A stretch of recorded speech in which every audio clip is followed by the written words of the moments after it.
നവകേരള സദസ്സിനിടെ മുൻ മുഖ്യമന്ത്രിയുടെ ഗൺമാൻമാരിൽ നിന്ന് മർദ്ദനമേറ്റതിൽ നീതിപൂർവമായ അന്വേഷണം വേണമെന്ന് മാത്രമാണ് ആവശ്യപ്പെടുന്നതെന്ന് മർദ്ദനത്തിനിരയായ യൂത്ത് കോൺഗ്രസ് പ്രവർത്തകർ.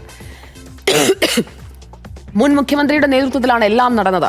ആക്രമണത്തിനിരയായ പലരും കട്ടിലിൽ നിന്ന് എണീക്കാൻ പറ്റാത്ത സ്ഥിതിയിലാണെന്നും എ ഡി തോമസ് എംഎൽഎയും അജയ് ജുവൽ കുര്യാക്കോസും പറഞ്ഞു. മർദ്ദനം SIT അന്വേഷിക്കുമെന്ന് മുഖ്യമന്ത്രി വി ഡി സതീശൻ പ്രഖ്യാപിച്ചതിന് പിന്നാലെയായിരുന്നു പ്രതികരണം. ഇന്ന് കേരളത്തിൽ അധികാരത്തിൽ വന്ന UDF സർക്കാർ മണിക്കൂറുകൾക്കുള്ളിൽ ഒരു സ്പെഷ്യൽ ഇൻവെസ്റ്റിഗേഷൻ ടീമിനെ വെച്ച് അന്വേഷണം നടത്തി നടപടി പൂർത്തിയാക്കുവാൻ ശ്രമിക്കുകയാണ്. അതിൻ്റെ ഒരു പ്രാരംഭ പ്രവർത്തനങ്ങൾ ഇന്ന് ആരംഭിച്ചു. അതിൽ വലിയ സന്തോഷമുണ്ട് ഞങ്ങൾ രണ്ടുപേർക്കും. അധികാരത്തിലേറിയ ദിവസം തന്നെ ആദ്യത്തെ മന്ത്രിസഭാ യോഗത്തിൽ അദ്ദേഹം എടുത്ത തീരുമാനം പുതിയൊരു SIT രൂപീകരിക്കുന്നു എന്ന് പറഞ്ഞാൽ നമ്മൾ ഒരിക്കലും ഒരു അന്യായമായ ഒരു ആവശ്യവും നമ്മൾ ഇതിനു മുമ്പിൽ വെച്ചിട്ടില്ല. ഞങ്ങൾ ആവശ്യപ്പെടുന്നത് ന്യായമായി നീതിപൂർവമായ അന്വേഷണം നടത്തണമെന്ന് മാത്രമാണ്. പല ഉദ്യോഗസ്ഥരും മാറി മാറി വരുമ്പോഴും ആഭ്യന്തര വകുപ്പ് കൈകാര്യം ചെയ്തിരുന്നത് ആദരണീയനായ ശ്രീ പിണറായി വിജയൻ അദ്ദേഹമാണ്. അദ്ദേഹത്തിൻ്റെ ഓഫീസ് നിയന്ത്രിച്ചിരുന്ന ശ്രീ പൊളിറ്റിക്കൽ സെക്രട്ടറി ഇവരുടെയൊക്കെ നിയന്ത്രണത്തിലായിരുന്നല്ലോ ആഭ്യന്തര വകുപ്പ്. ഒരു റോഡിൻ്റെ ഒരു സൈഡിൽ നിന്ന് 2 മുദ്രാവാക്യം വിളിച്ചതിനാണ് ഞങ്ങളുടെ തലതല്ലി പൊളിച്ചത്, ഞങ്ങൾ രണ്ടുപേരെയും. ഇതുപോലെ ആയിരക്കണക്കിന് ചെറുപ്പക്കാർ തിരുവനന്തപുരം മുതൽ കാസർഗോഡ് വരെ പീഡനങ്ങൾ ഏറ്റുവാങ്ങിയിട്ടുണ്ട്. ഇപ്പോഴും കട്ടിലിൽ നിന്ന് എഴുന്നേറ്റ് നിൽക്കാൻ കഴിയാത്ത ചെറുപ്പക്കാർ കണ്ണൂരിലുണ്ട്. ഇപ്പോഴും ചെടിച്ചട്ടി കൊണ്ട് തല അടിച്ചു പൊളിച്ചവരാണ്. അങ്ങനെ എത്രയോ ചെറുപ്പക്കാർ, അവരുടെയൊക്കെ ഒരു പ്രതീകമാണ് ഞങ്ങൾ.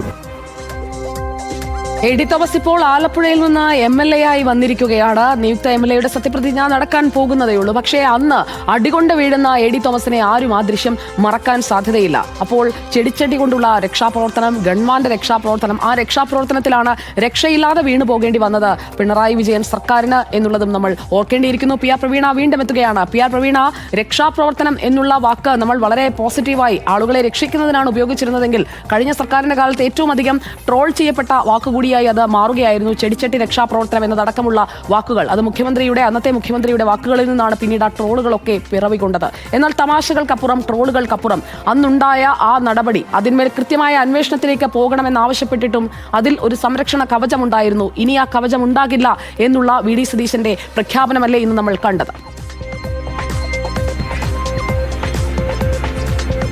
കൃത്യമായ രാഷ്ട്രീയ സന്ദേശം, നയപരമായ ഒരു തീരുമാനം, അതാണ് ഇന്നത്തെ ആദ്യ VDS ക്യാബിനറ്റിൽ എടുത്തിരിക്കുന്നത്. അത് നവകേരള സദസ്സുമായി ബന്ധപ്പെട്ട് മുഖ്യമന്ത്രിയുടെ ഗൺമാനും അതുപോലെ തന്നെ സുരക്ഷാ ഉദ്യോഗസ്ഥനും അടക്കമുള്ളവർ KSU യൂത്ത് കോൺഗ്രസ് പ്രവർത്തകർക്ക് നേരെ നടത്തിയ ചെടിച്ചട്ടി പ്രയോഗവും അതുപോലെ തന്നെ ലാത്തിയടിയും, ഇതിൽ രണ്ടിലും നടപടി ഉണ്ടായിരിക്കുന്നു എന്നുള്ളതാണ്. പ്രത്യേകിച്ച് ആലപ്പുഴയിൽ KSU നേതാവ് എ ഡി തോമസും യൂത്ത് കോൺഗ്രസ് നേതാവ് അജയ് ജുവൽ കുര്യാക്കോസും അവർ നേരിട്ടത് അതിക്രൂരമായ മർദ്ദനമായിരുന്നു. കാറിൽ നിന്ന് ഇറങ്ങി വന്നായിരുന്നു അന്ന് ഗൺമാൻ സന്ദീപും അതുപോലെ തന്നെ മുഖ്യമന്ത്രിയുടെ സുരക്ഷാ ഉദ്യോഗസ്ഥനും ഇവരെ രണ്ടുപേരെയും വളഞ്ഞിട്ട് തല്ലിയത്. പോലീസ് കണ്ടുകൊണ്ട് നിൽക്കുകയായിരുന്നു ഈ സംഭവം. ദൃശ്യങ്ങളടക്കം പുറത്തു വന്നു. എന്നാൽ പിന്നീട് പോലീസ് റിപ്പോർട്ട് നൽകിയത് അങ്ങനെ ഒരു ദൃശ്യമേ ഇല്ല, അങ്ങനെ ഒരു സംഭവമേ നടന്നിട്ടില്ല എന്നായിരുന്നു. അതിന് തുടക്കത്തിൽ തന്നെ അതിങ്ങനെ ഒരു തീരുമാനത്തിലേക്ക് പോലീസ് എത്താൻ കാരണം അന്നത്തെ മുഖ്യമന്ത്രി പിണറായി വിജയന്റെ വാക്കുകളായിരുന്നു. പോലീസ് രക്ഷാപ്രവർത്തനമാണ് നടത്തിയത്, എൻ്റെ വാഹനത്തിനു നേരെ എടുത്തു ചാടിയവരെ പിടിച്ചു മാറ്റുന്ന രക്ഷാപ്രവർത്തനമായിരുന്നു എന്നാണ് പറഞ്ഞത്. അതിൽ പിന്നീട് കോടതി ഇടപെടുകയും കോടതി അതിൽ പുനരന്വേഷണം നടത്താൻ നിർദ്ദേശിക്കുകയും ചെയ്തു. 18 മാസങ്ങൾക്കിപ്പുറവും അനങ്ങാതിരുന്ന ഫയലാണ് ഇന്ന് ആദ്യ ക്യാബിനറ്റിൽ VD സതീശൻ അനക്കിയത് എന്നുള്ളതാണ്. ഇന്നലെ തന്നെ പുതിയ മുഖ്യമന്ത്രി ഇന്ന് സത്യപ്രതിജ്ഞ ചെയ്യുമെന്നുള്ള പ്രഖ്യാപനം വന്നതിന് പിന്നാലെ അജയ് ജുവൽ കുര്യാക്കോസും അതുപോലെ തന്നെ MLA എ ഡി തോമസും മുഖ്യമന്ത്രിക്ക് നിവേദനം നൽകിയിരുന്നു. ഈ പുനരന്വേഷണ കാര്യത്തിൽ തീരുമാനമെടുക്കണമെന്നുള്ളതായിരുന്നു ആവശ്യം. അത് പരിഗണിച്ചുകൊണ്ടുകൂടിയാണ് ഞങ്ങളുടെ കുട്ടികളെ തൊട്ടാൽ ഞങ്ങൾ അവരെ കാണുമെന്നുള്ള മറുപടി നൽകിക്കൊണ്ട് എന്നുള്ളത് കൃത്യമായി തന്നെ വി ഡി സതീശൻ ആദ്യ മന്ത്രിസഭാ യോഗത്തിന് ശേഷമുള്ള പ്രഖ്യാപനത്തിൽ അടയാളപ്പെടുത്തുകയാണ്. അത് ഇപ്പോൾ പ്രതിപക്ഷത്തിരിക്കുന്ന ഇടതുപക്ഷത്തിനുള്ള കൃത്യമായ മുന്നറിയിപ്പാണ്. അന്ന് രക്ഷാപ്രവർത്തനമെന്ന് വിശേഷിപ്പിച്ചവർ, അന്ന് രക്ഷിക്കാൻ ഒപ്പം ഓടിയവർ, അവരൊക്കെ അതിന് പിന്നിൽ പ്രവർത്തിച്ചവർ എല്ലാം പുറത്തേക്ക് വരുന്ന ഒരു സാഹചര്യമായിരിക്കും നമ്മൾ കാണുക എന്നത് ഉറപ്പാണ്.